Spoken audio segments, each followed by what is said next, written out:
Hello everyone, my name is Naomi. Welcome back to my channel. Yesterday, I tried a new pattern. So I thought I would just share with you the pattern, where I got it, where you can get it, which will be the same thing, and then my thoughts on the pattern, the ease of use, any alterations or things that I did differently than the instructions in the pattern, that kind of thing. So, here we go. Yesterday, I made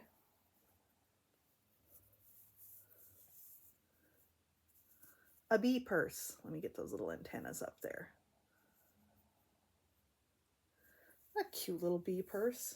That is so cute. I thought that is something like really cute that would make a great gift for a little girl. It really would.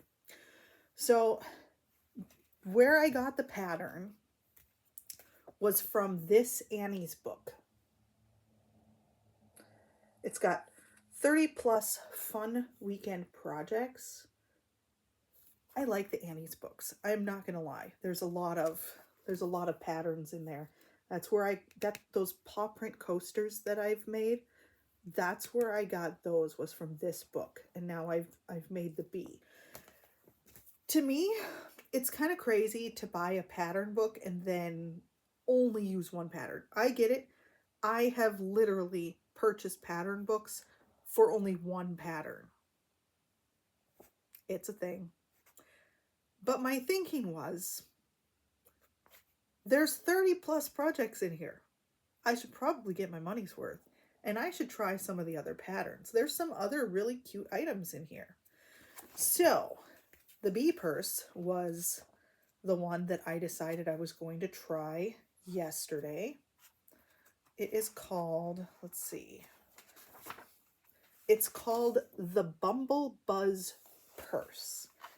It is on page 13 of the book. For those who are, it says skill level easy. I would say yes, the pattern was very easy to follow. It was a little bit of a pain in the butt, but otherwise, the pattern is very easy to follow. So it actually recommends Bernat Super Value Medium Worsted Weight Acrylic Yarn. I chose to use Lily Sugar and Cream and then Peaches and Cream. So the yellow on my bee, the yellow is Lily Sugar and Cream. The white is Peaches and Cream and the black is Peaches and Cream. Because I wanted to make it with cotton as opposed to acrylic. I do most of my work with cotton yarn. I prefer natural fibers. I do have a whole bag of acrylic yarn sitting behind me on the floor in the corner between these two. I call them love seats because it's easier to say. They're actually chair and a half. They're just like a nice big wide comfy chair, really. And it's like my favorite places to crochet is in these gray chairs. But I mostly work with natural fibers, and that's for health reasons mainly.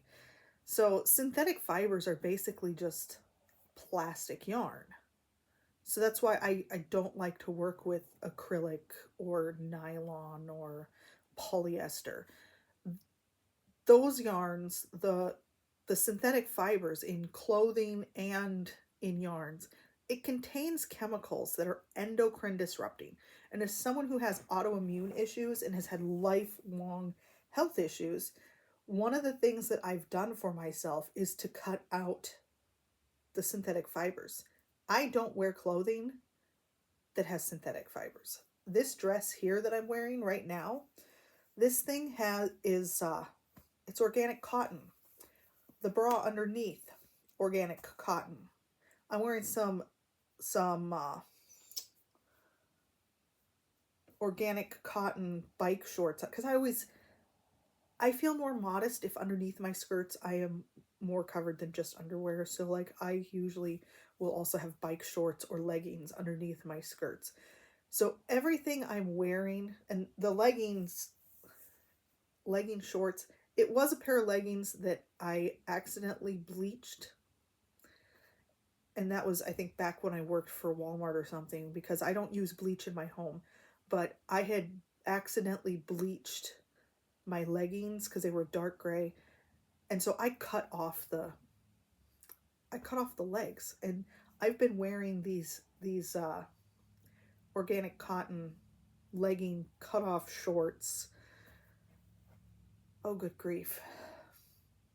I've been in my current job for like 6 years. So these legging shorts have got to be 7 years old. That's the last time I came in contact with bleach. But that's totally off the topic. How did we get here? Oh, natural fibers. So I only use natural fibers for health reasons. And with autoimmune issues, it gets really hard to function. The fatigue, the joint pain, the issues. These are all a struggle to deal with. And the best way to handle all of that is, for starters, oops, there went my crochet hook. Diet. Diet is important. And then also what I put on my body, what I clean my house with. All of that is very, very important. But let's get back to the pattern, because that just totally went off in left field and I didn't intend to do that. So I'm really sorry. I'm still going to post it. Okay. So we were discussing the yarn that I used on the bee purse, and I used cotton yarn because I prefer natural fiber yarns. Now, I used an H hook. The pattern calls for a size 7, a 4.5 millimeter, and I used H, which is a 5 millimeter, because I have found I prefer that when working with the Lily Sugar and Cream. And honestly, I'm glad I did, because it worked out very well. So that's where I differed from on the pattern. I did not use acrylic yarn, and I didn't use the hook size, they said. I went up a hook size. And I crochet tighter anyway, so I tend to, when I do patterns, have to go up a crochet hook size from patterns anyway, because some people crochet a lot looser than I do. So that's the alterations I made. I didn't alter anything within the pattern itself. I did follow the pattern perfectly. I just used a different hook size and a different yarn. Okay. And here's a thing where I messed up and I had to undo and redo. So this bee, there's a front piece and a back piece, and then there's a gusset, which is basically this strap actually goes all the way around. You stitch the front and the back. So where it's attached on the sides, you can kind of see there's a strip there. You whip stitch these all together.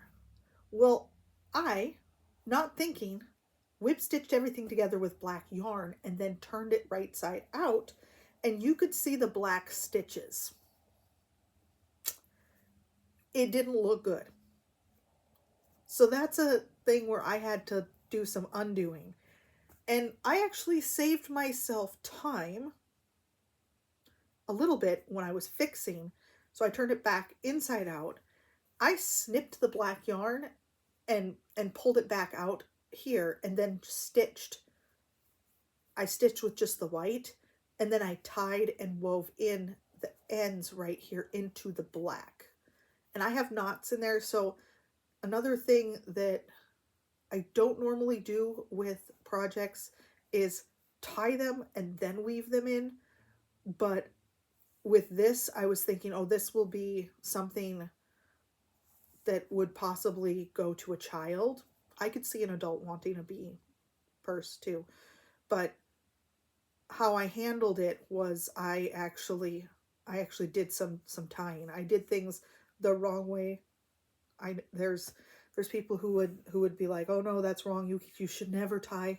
No, I tied knots. You can do that with the cotton yarn and it holds together pretty darn good. I can see a slippery yarn, maybe your knot wouldn't stay and that could be a problem. but this is cotton yarn, so I do have knots in on the inside where I tied things together and then wove in, or tied things, yeah. So anyway, now those are just black post buttons, and then there's two buttonholes right here. So this is part of like the back or whatever. And it's not very big. This is the bee purse on my hand. This is why I was saying I think it would be really cute for a little girl, because it's not going to hold the amount of stuff that a woman normally carries in a purse, but a little girl would probably absolutely adore that for like a carrying a little chapstick or a little toy in there or something really cute. Anyway, now the instructions, they read very, very easy. This pattern was extremely easy to follow. I do wish that it had given a little bit more instructions regarding assembly at the end, because in when it comes to assembly, it wasn't very detailed. And that's actually also partly why I probably didn't realize that I needed to use yellow to stitch together where the yellow is, black where the black is, and then white where the white is. Because it really didn't say that. It just basically says to whip stitch it together. So that's why I had whip stitch, and I was assuming that my whip stitch would not show on the outside, but it did. So anyway, that was corrected, fixed, and the bee turned out actually pretty darn cute. So since I am posting a review, most things I would like to hold and do an Etsy drop video. But at the same time, since I'm doing this review, I think I'm going to upload the bee to Etsy right away instead of waiting for my October 1st drop video. So I'm going to go ahead and put the bee on my Etsy shop. I will include the link in the description box and also the top comment. I am going to also post a link to this pattern book. There's some really great patterns in here. I think I want to do that table runner, because I think that table runner looks pretty cool. The cowl looks good. The mittens are probably the next pattern I'm going to try. And that's a dishcloth. I love making dishcloths. I have multiple dishcloth pattern books too. So, and on the back, it shows some photos of some of the stuff in here. This pocket scarf, I think that's really cool looking. I could make that scarf right there. It looks like a cable knit scarf, but it's crochet. The booties, I like the booties. I'll probably make the booties. Maybe the tissue box cover. So there's a number of things. I probably won't get into doilies. I always intend to get into doilies, but I do have concerns about whether or not my hands can handle working with the smaller, finer things. But yeah, lots of cute things in this book. So I will be sharing patterns that I do from this book and let you know what I thought, how easy it was, how difficult it was. The instructions were really easy to follow, but it was assembling the bee together that was a little bit of a pain. That's the only area where I wish the pattern would have given just a little bit more instruction. But otherwise, great pattern, easy to follow. Thank you for watching, and the bee will be up on Etsy shortly.